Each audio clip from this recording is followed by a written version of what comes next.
তো দেখতে পাচ্ছ প্রতিটা গ্রামের মতো আজকে আমাদের গ্রামেও ছেলে ধরা মা এসেছিল। সন্ধ্যাবেলা ইফতারের পরে পরে ছেলে ধরার মাটা ধরা পড়লো।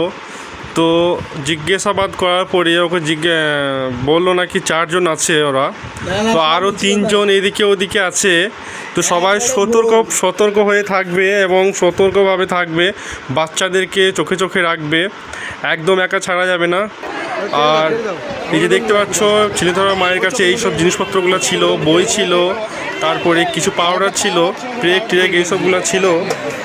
তো সবাইকে একটাই রিকোয়েস্ট, বাচ্চাদেরকে চোখে চোখে রাখবে। এখন প্রতিটা গ্রামে এবং শহরে এই ঘটনাগুলো খুব ঘটছে। ভিডিওটা বন্ধুরা সবাই শেয়ার করে সবাইকে দেখার সুযোগ করে দাও এবং সতর্ক বার্তাটা সবার কাছে পৌঁছিয়ে দাও। তো সকলকে ধন্যবাদ এবং কি বলবো, একটাই কথা, বাচ্চাদের সবাই চোখে চোখে রাখবে এবং সতর্ক রাখবে।